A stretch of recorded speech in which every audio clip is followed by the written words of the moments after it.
मैं जी। एक और सवाल करूँ जो ज़रूरी सवाल हो जाता है कि आपने नीतीश कुमार का ज़िक्र खुद ही कर लिया, मैं वहीं आ रहा था कि एक जो कांशीराम और मुलायम सिंह के बाद जो राजनीति चली, जो आपने कहा कि चुनौती है, वो चुनौती नीतीश कुमार के सामने भी थी और उनको बीजेपी के साथ जाना पड़ा या गए, जो भी वो रिएक्शन में गए या जैसे भी गए, बीजेपी के साथ रहे और बीजेपी के साथ रह कर के भी लेकिन उनकी क्वालिटी मानी जाती है कि उन्होंने जो है, जो सांप्रदायिक राजनीति है, उसको बिहार में खड़ा नहीं होने दिया। आज भी बीजेपी इस हैसियत में नहीं है कि वो सामने खड़ी हो पाए, आधी सीट भी जीत पाए अपने दम पर, इस स्थिति में बीजेपी बिहार में नहीं है। उनको नीतीश कुमार की ज़रूरत पड़ जाती है या किसी और व्यक्ति की ज़रूरत पड़ जाएगी या नहीं रहेंगे अगर ये दोनों अगर अलग लड़के मिलके लड़ेंगे, तो कहानी बदल जाएगी। लेकिन नीतीश कुमार ने उसके बाद जो राजनीति की उसमें जो लालू प्रसाद यादव जी हों या मुस्लिम समाज हो या जो दलित, महादलित, पिछड़े, अति पिछड़े तमाम जातियों को उन्होंने अपने साथ लिया और तमाम जातियों को मिक्स करके जो कांशीराम जी कहते थे, जो कर्पूरी ठाकुर कहते थे, जो रामस्वरूप वर्मा या जगदेव बाबू कहते थे, वो वहाँ सच होता दिखाई पड़ा और एक जाति सर्वेक्षण जो है, एक ऐसा प्लेट आया जाति सर्वेक्षण में जिसमें तमाम वो चीज़ें रखी हुई है, जो हर किसी को अच्छा लग रहा। उससे सवर्ण भी नाराज नहीं हो सकते कि भाई आपको जो है हमने 33% जो गरीब लोग हैं, जो सबसे मुझे क्रांतिकारी बात उसमें लग रही है कि जो 94,60,000 परिवारों को चिन्हित किया गया है, जो गरीब परिवार है, जो 33% है, जो जाति और धर्म की सीमा से बाहर है, जाति और धर्म की सीमा वाले नहीं है, उनको 2 लाख रुपया स्वरोजगार के लिए स्वाभिमान के साथ खड़ा होने के लिए दिए जाने की संकल्पना है उसमें। कैबिनेट ने निर्णय लिया उसको कि हम 2 लाख रुपया उन तमाम परिवारों को देंगे जो गरीब परिवार है। आप इस राजनीति को क्या आरक्षण की राजनीति से आगे की राजनीति देखते हैं? सामाजिक न्याय की जो राजनीति मूल तौर पे जिसमें आर्थिक, सामाजिक, राजनैतिक तमाम तरीके के न्याय शामिल हो जाते हैं। क्या ये जो है 94 करोड़ 60 लाख 94 लाख 60,000 जो परिवारों को चिन्हित किया गया है, इनको अपलिफ्ट करने की जो योजना है, वो उस तरह की राजनीति हो सकती है इसके सहारे? निश्चित रूप से असल में जब हमने बातचीत की शुरुआत की तब भी ये बात जो कही थी कि सामाजिक न्याय के साथ आर्थिक न्याय का सवाल बहुत अहम तौर पर जुड़ा हुआ है। ये उसी का एक पुख्ता सबूत है और इसके पहले भी ऐसा हुआ है। खुद डॉक्टर बाबा साहब अम्बेडकर बार-बार ये कहते थे कि और इवन सबसे महत्वपूर्ण कोटेशन 26 नवंबर 1949 का, जब वो चेतावनी उन्होंने दी थी कि हम आज से अंतर्विरोधों के दौर में प्रवेश कर रहे हैं। एक व्यक्ति एक वोट दे करके हमने राजनीतिक बराबरी तो दे दी, लेकिन जब तक सामाजिक और आर्थिक गैर बराबरी दूर नहीं होगी, राजनीतिक बराबरी के कोई मायने नहीं निकलेंगे। और 75 साल का अमृत काल चल रहा है, अमृत महोत्सव मनाया जा रहा है, सब कुछ बहुत अच्छा है। 5 ट्रिलियन इकोनॉमी का दावा है। दुनिया में डंका बज रहा है, एक शेर पाला है, जिल्ले इलाही शान से कहते हैं 80 करोड़ लोगों को 5 किलो अनाज अगले 5 साल तक देने की गारंटी। वो रेवड़ी नहीं है। हम जानना चाहते हैं कि वो 80 करोड़ लोग कौन है। एक तो ये बात इसलिए भी जरूरी है, जिसको इतना कमजोर और मजलूम कर दिया गया कि वो 5 किलो अनाज के लिए भी सरकार पर मोहताज है। उन्हें 5 किलो अनाज खरीदने के लायक नहीं बनाया गया। एक तो ये बात, यहीं से वो सवाल जुड़ता है, आर्थिक सवाल। बाबा साहब ने जो इसी की चेतावनी की थी, डॉक्टर लोहिया बार बार ये कहते थे 100 से कम ना 1000 से ज्यादा समाजवाद का हित का दाम बांधो वरना होगा चक्का जाम। तो ये जो चीज थी वो सामाजिक न्याय के विचार में है कि गैर बराबरी अगर आर्थिक रूप से बढ़ेगी तो वो सामाजिक गैर बराबरी को पुख्ता करेगी, मजबूत करेगी। और सामाजिक गैर बराबरी से आर्थिक गैर बराबरी बढ़ती जाती है, दोनों एक दूसरे की पूरक है। नीतीश कुमार ने जो ये काम किया, कर्पूरी ठाकुर वो काम पहले कर चुके। कर्पूरी फॉर्मूला जो बिहार में चलता है, नीतीश कुमार ने उसको व्यवस्थित किया। एक जगह पर चूक गए हैं, जब इतना कठोर कदम उठा ही लिया था। बड़ी महत्वपूर्ण बात आपने कही भी है कि मैं उस पर एक टिप्पणी कर ही दूं।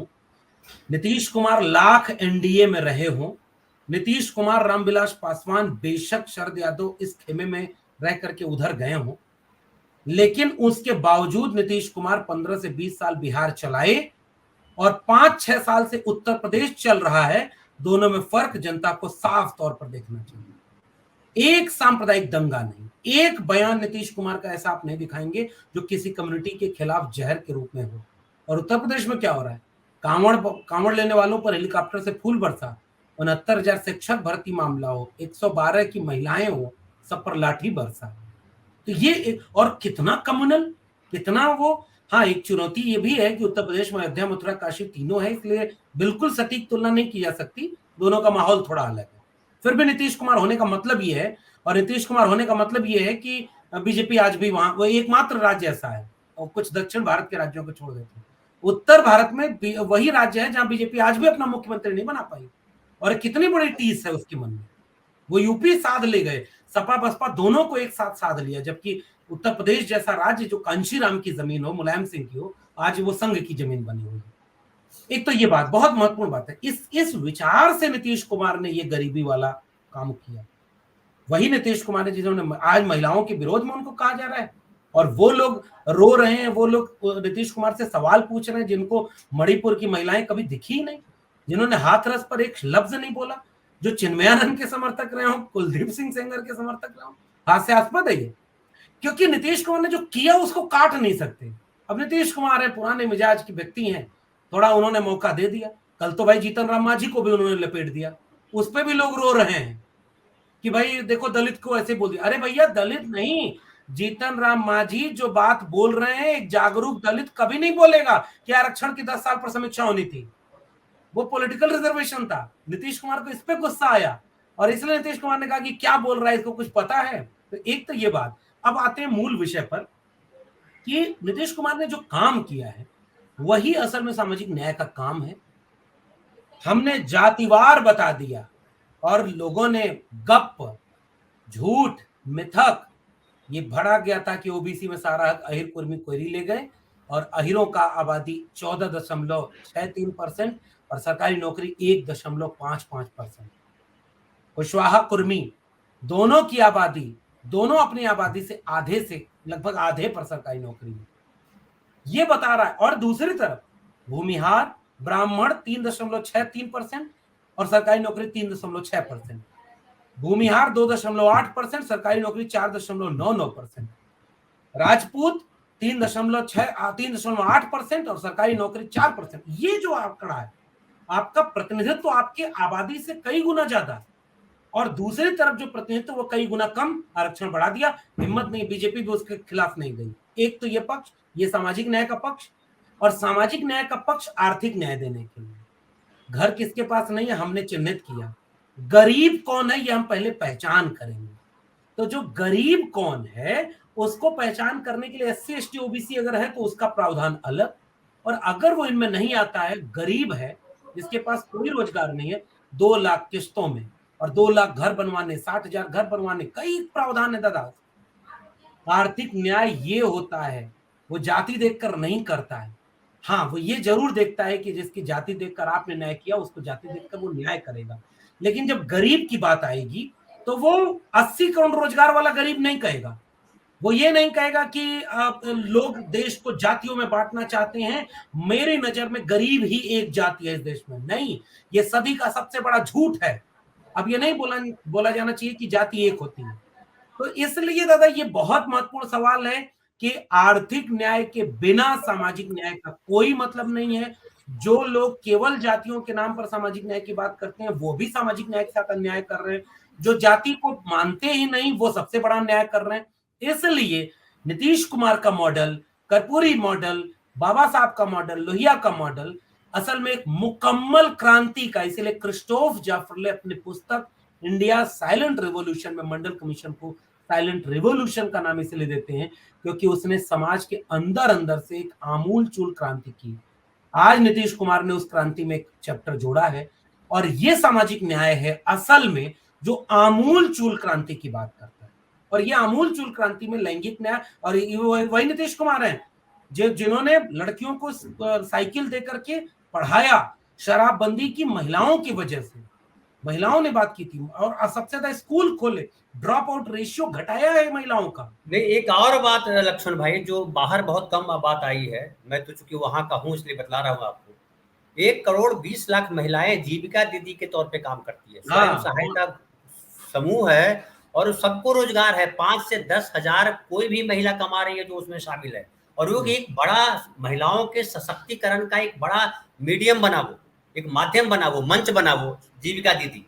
और उसके बाद जो 50% आरक्षण दिए गए नगर चुनाव में, पंचायत चुनाव में, और 35% जो आरक्षण दिए गए नौकरियों में, उसका बड़ा भारी असर पड़ा। और लड़कियों को पढ़ाने में 10,000 रुपए दिए गए 10वीं पास होने पर, 25,000 दिए गए 12वीं पास करने पे, 50,000 दिए गए ग्रेजुएशन पास करने पे। इसका बड़ा प्रभाव पड़ा लड़कियों पे, और लड़कियां पूरी की पूरी वहां बदल चुकी हैं। उतना बदलाव मैंने नहीं देखा है हिंदुस्तान के किसी स्टेट में महिलाओं की इतनी तरक्की हुई है। लेकिन विडंबना देखिए, उसी व्यक्ति को महिलाओं के साथ अश्लीलता वाला भाव बोलने के लिए लपेटा गया। जी, सेम यही दादा, उत्तर प्रदेश में अखिलेश यादव की सरकार थी। बच्चों को लैपटॉप देने से लेकर के फीस, बच्चियों के ग्रेजुएशन करने के लिए मदद, समाजवादी पेंशन योजना, जाने कितनी डायल 100 की पूरी योजना, इन्होंने पूरे समाज में एक बदलाव पैदा किया था। वो काम नीतीश कुमार ने किया, वो काम लालू यादव ने किया, वो काम मायावती ने किया। और इन सारे लोगों को देखिएगा आज की नजर में चोर, भ्रष्टाचारी। आज कौन से पत्रकार की हिम्मत है कि जा करके वो योगी आदित्यनाथ से कह दे कि आपको दंगाई बोलते हैं अखिलेश यादव।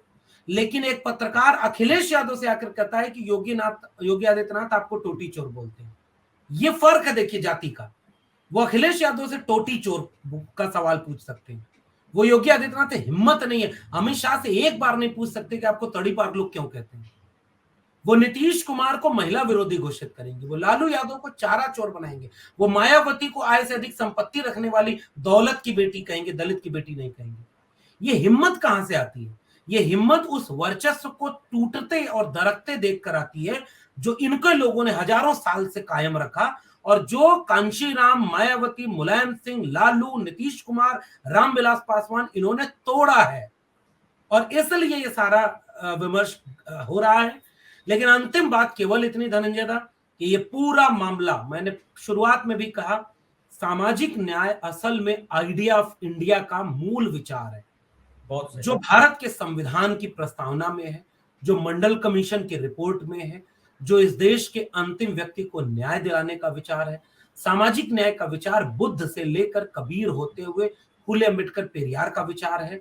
सामाजिक न्याय का विचार मंडल आंदोलन का विचार है, और इस विचार में सबको सबके हिस्से का हक, अधिकार, सम्मान मिले, किसी के खिलाफ ये विचार नहीं।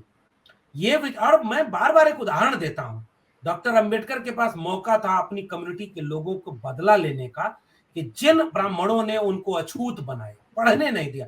फूले के ऊपर कौन पत्थर मारा था भाई? हम तो ये पूछते हैं ना।